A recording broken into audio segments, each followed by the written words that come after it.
Halo semuanya, perkenalkan nama saya Vina Kusmandriani. Di sini saya akan menceritakan sebuah kisah tentang Peter si kelinci.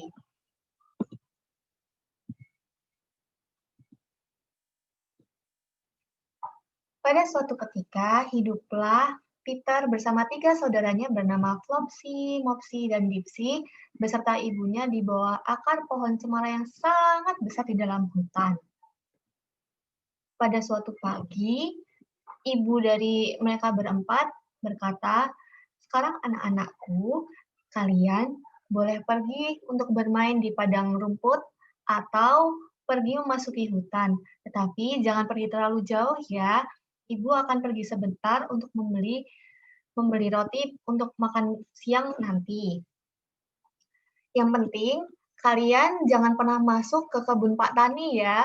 Dulu ayahmu pernah masuk ke dalam situ dan dimasukkan ke dalam pai oleh Pak Tani.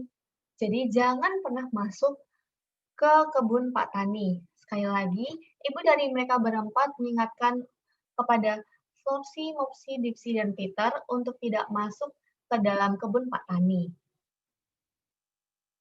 Ibu dari mereka bertiga memasangkan jubah untuk mereka pergi bermain serta mengumpulkan beri-berian di dalam hutan. Kemudian ibu dari si kelinci pergi ke tukang roti untuk membeli sebuah roti dan 4 roti kecil untuk mereka makan nantinya.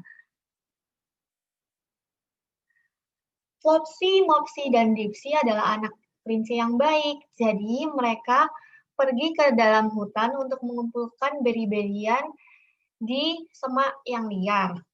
Tetapi Peter adalah anak yang nakal dan tidak menghiraukan pesan dari ibunya untuk tidak memasuki kebun dari Pak Tani. Peter memasuki kebun Pak Tani lewat celah gerbang dan masuk ke bawah situ. Di dalam kebun Pak Tani banyak sekali sayuran yang terlihat segar dan lezat di mata Peter. Lalu Peter mulai memakan wortel dan buah-buah lainnya sebagai makan siangnya. Ketika dia sudah merasa sangat kekenyangan, Peter ingin berhenti sejenak. Tetapi pada saat ia berjalan-jalan di samping-samping pot dari Pak Tani, tiba-tiba di pojok dekat kebun timun terdapat Pak Tani yang sedang melihat ke arah Peter dan Peter langsung terkejut.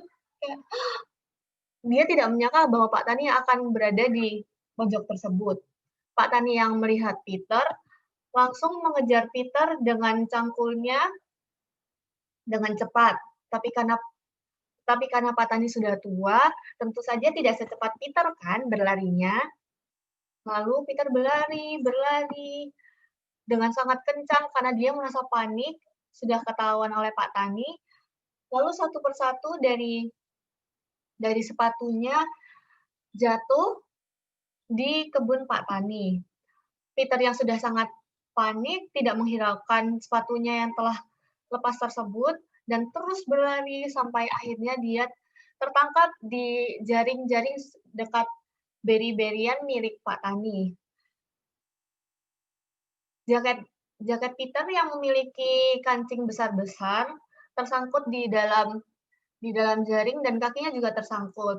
Peter yang merasa sudah kelelahan dan sudah pasrah, "Aduh, aku tidak tahu lagi kalau aku misal ketemu dengan Pak Tani, aku akan diapain ya?"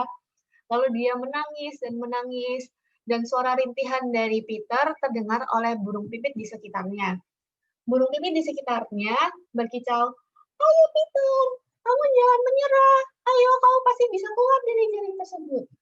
Peter yang merasa semangat dari kicauan burung pipit tersebut, terus berusaha melepaskan dirinya dari jaring, dan ketika ia akan terlepas, tepat Pak Tani pada saat itu sudah membawa jaring untuk menangkap Peter dari atas, tapi Peter yang kecil dan gesit bisa lompat dan menghindari Pak Tani.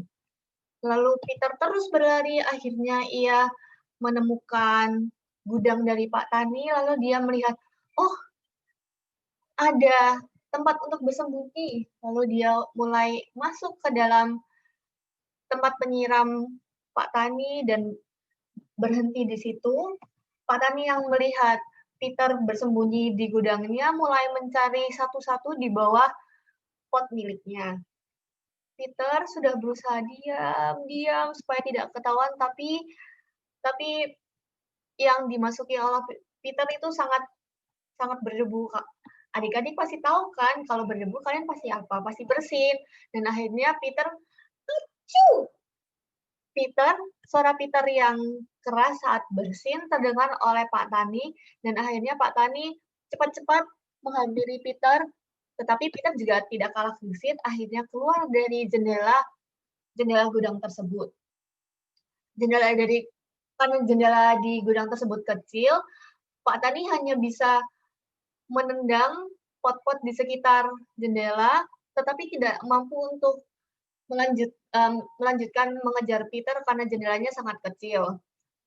Pak Tani yang sudah tua dan kelelahan akhirnya, ya udahlah, biarkan aja dia lepas, toh juga entar bakalan pasti bakalan ketemu. Akhirnya Pak Tani sudah tidak menghiraukan Peter dan mulai melanjutkan pekerjaannya di sawah. Peter yang kelelahan dan merasa lembab karena dia bersembunyi di dalam tempat penyiraman Pak Tani, hanya bisa terduduk dan lelah kayak, lalu aku harus kemana? Akhirnya setelah Peter berhenti sejenak untuk mengistirahatkan badannya, ia mulai berjalan tanpa arah untuk mencari gerbang tempat masuk tadi. Ia berjalan dan berjalan, lalu ia menemukan sebuah pintu, tetapi tidak ada celah yang bisa dimasukinya. Di sana, Peter bertemu dengan sebuah tikus kecil yang sangat gemuk untuk bertanya, "Hei, apakah kamu tahu di mana tempat untuk keluar dari sini?" Tikus itu sedang sedang mengunyah banyak makanan dan hanya bisa, "Hmm." Peter yang merasa tidak jelas dengan jawaban si tikus akhirnya hanya, "Oke, aku akan berjalan kembali." Dan menguatkan dirinya untuk tidak menangis dan mencari jalan pulang. Ia akhirnya berjalan lurus menuju kebun Pak Tani dan di sana dia menemukan sebuah kolam di mana Pak Tani mengisi tempat airnya untuk menyiram tanamannya. Di sana ia melihat sebuah kucing yang terlihat seperti tidak yang terlihat tidak hidup karena dia hanya duduk begini, lalu melihat ikan-ikan emas di dalam kolam tersebut dengan sesekali menggerakkan ekornya agar terlihat seperti bukan patung. Tetapi Peter yang melihat kucing itu tidak berani mendekat dan bertanya kemana arah ia harus pergi karena ia mendengar dari teman-temannya bahwa kucing itu tidak baik untuk kelinci. Karena ia takut dengan kucing tersebut, ia berjalan dan berjalan, lalu akhirnya dia menemukan gerobak di mana di atas gerobak tersebut Peter melihat ada Pak Tani yang sedang mencangkul sawahnya. Peter yang merasa tergelitik kembali bersembunyi. Tapi saat ia mencoba mengintip kembali, ternyata di belakang Pak Tani ada gerbang di tempat di mana dia tadi awal masuk. Lalu Peter yang sudah mulai putus asa, terus berlari kencang menuju gerbang tersebut. Dan Pak Tani yang mendengar suara langkah dari Peter langsung berlari mengejar di belakangnya, tapi Peter tidak menghiraukan itu semua dan tetap berlari, berlari, dan berlari. Akhirnya ia bisa lolos dari kebun Pak Tani tersebut. Jaket dan sepatu Peter yang terlepas di kebun Pak Tani tersebut digunakan oleh Pak Tani sebagai orang-orangan sawah untuk menghalau burung-burung yang memakan biji-bijian di dalam kebunnya juga. Lalu Peter yang sudah sangat kelelahan dan lari menuju rumahnya di bawah pohon cemara hanya bisa terbaring dan ia terus menghela nafas kayak, akhirnya aku bisa lolos dari kejaran Pak Tani. Ibunya yang melihat Peter hanya bisa terbaring tanpa bajunya hanya bisa, "Ah, kok anak ini bajunya hilang lagi sih, padahal baru aja dikasih baju." Dan saudara-saudara Peter hanya bisa melihat dari kejauhan. Peter yang terlihat seperti kesakitan setelah berlari terus-menerus, akhirnya diberikan teh sebagai penenang agar ia bisa tidur dengan nyenyak.